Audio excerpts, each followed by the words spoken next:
Hi, my name is Taylor, and I am a dog teacher with Happy Dance. Welcome to February's lecture. Lecture 1. Let's get into it. Engagement as a nervous system relationship. When people talk about engagement in dog training, they usually mean attention. They mean whether the dog is looking at them, whether the dog is responding quickly, whether the dog appears focused, present, and available. But attention is not engagement. Attention is a surface behavior. Engagement is a deeper nervous system process. This distinction matters because attention can be produced through pressure. Engagement cannot. Engagement exists only when the dog chooses the human as a point of reference. That choice cannot occur when the nervous system feels threatened, overwhelmed, or coerced. From a neurological perspective, engagement is not a trained behavior. It is an orientation decision. The dog's nervous system is constantly asking a series of questions. Is this environment safe? Is this predictable? Is this human relevant? Is orienting towards them emotionally affordable right now? Engagement emerges only when the answer to those questions are sufficiently stable. This means engagement is not about skill. It is about capacity. Pressure reduces capacity. This is where many training systems unintentionally fail. They treat engagement as something the dog should already have. And when engagement weakens, they assume the dog is being difficult, stubborn, distracted, or non compliant. This disengagement is rarely a training failure. It is almost always a nervous system response. A nervous system under pressure does not offer choice. It prioritizes survival.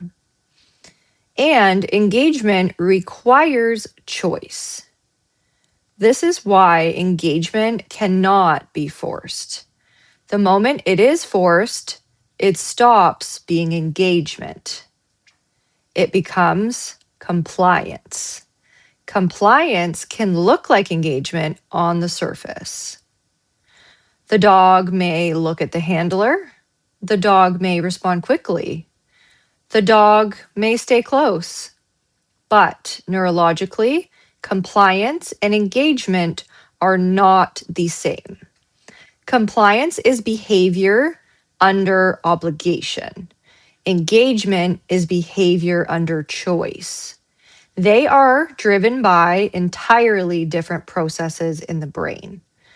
A compliant dog is responding to pressure. An engaged dog is orienting voluntarily. This distinction is subtle, but it is foundational because when training prioritizes compliance, engagement often erodes over time. The dog learns how to respond, but they stop wanting to orient. This is why some dogs appear trained, but they are emotionally disconnected. They perform behaviors without curiosity, softness, or initiative. They are responding, but they are not engaged. This is not because the dog is incapable of engagement. It is because engagement has become emotionally expensive. The nervous system has learned that orientation towards the human leads to more pressure, more cues, more management, more interruption, more demand. So, the nervous system limits orientation. This is not defiance, it is protection. One of the most common ways engagement is accidentally suppressed is through escalation. Escalation often looks like repetition, repeating cues, repeating the dog's name, repeating instructions when the dog does not respond immediately. From the human perspective, repetition feels helpful. It feels like guidance. From the dog's nervous system perspective, repetition often signals urgency. Urgency signals instability. Instability increases vigilance. Vigilance competes with engagement. A vigilant nervous system is scanning the environment. It is monitoring for threats, changes, and unpredictability. It does not have spare capacity to orient socially. This is why dogs often disengage more when humans increase their input. The human is trying harder. The dog is protecting itself. This dynamic is especially visible when owners repeatedly call their dog's name. They call once, the dog does not respond immediately. They call again, they call louder, and they add tone. They add body movement, they escalate. Each escalation increases pressure. Each increase in pressure raises the emotional cost of orientation. Over time, the dog learns that responding to their name does not bring relief. It brings more demand. So the dog delays responding, or avoids responding, or disengages entirely. This is often interpreted as the dog ignoring the handler, but neurologically, the dog is avoiding the escalation. Orientation has become expensive. This is not because the dog does not know their name. It is because the name has been paired with pressure. Engagement is shaped not by what we ask for, but by what orientation leads to. If orientation leads to calmness, predictability, and reduced pressure, engagement grows. If orientation leads to urgency, control, and increased demand, engagement shrinks. This is why engagement is best understood as a relationship between nervous systems, not a skill set, not a behavioral chain, not a cue response. When a dog engages, they are not listening, they are orienting.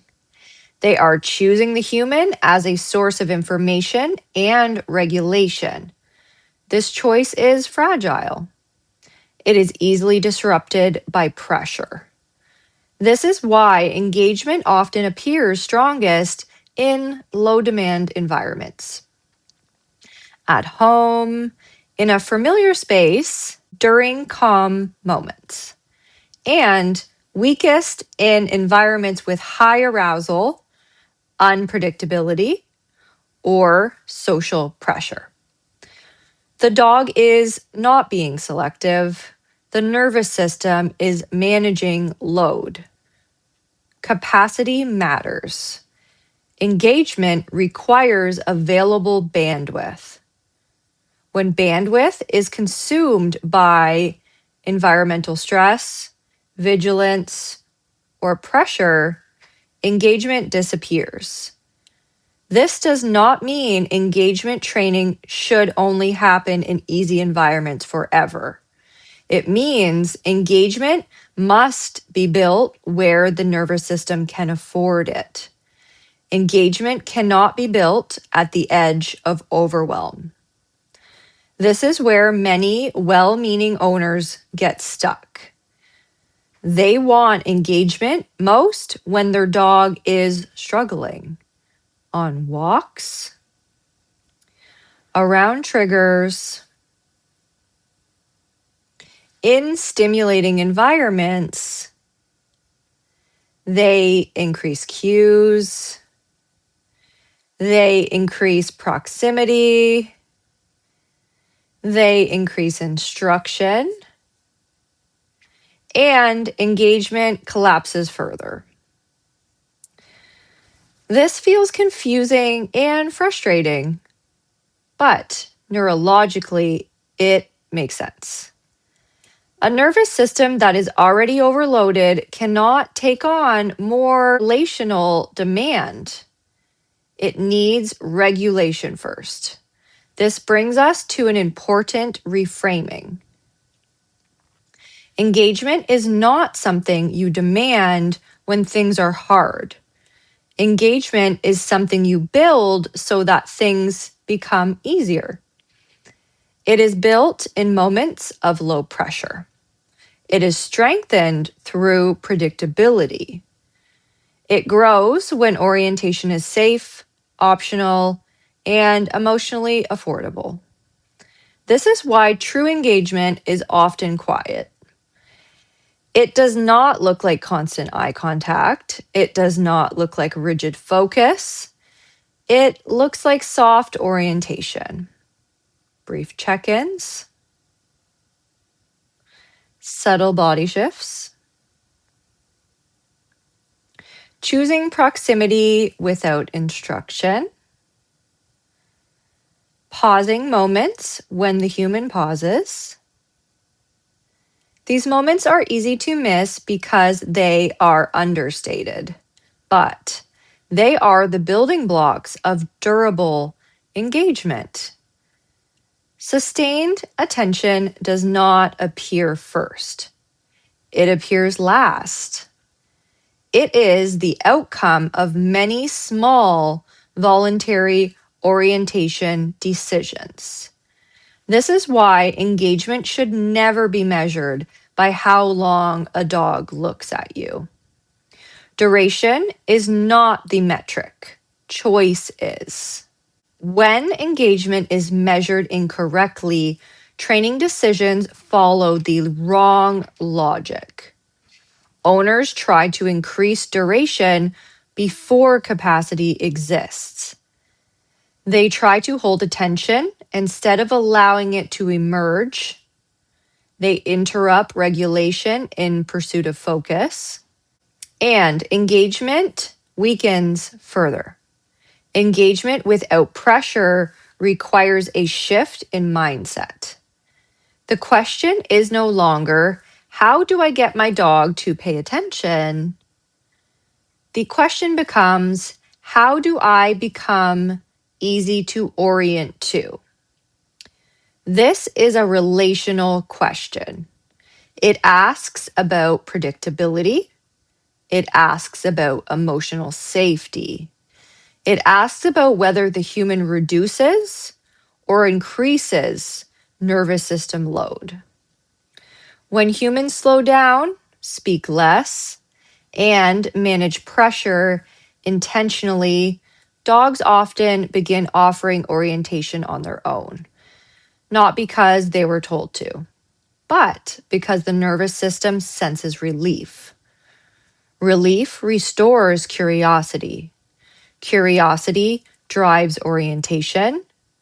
Orientation builds engagement.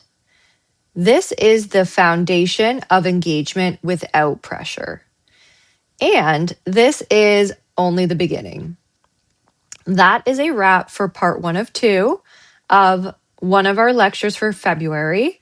Watch out for part 2, and I'll see you next time.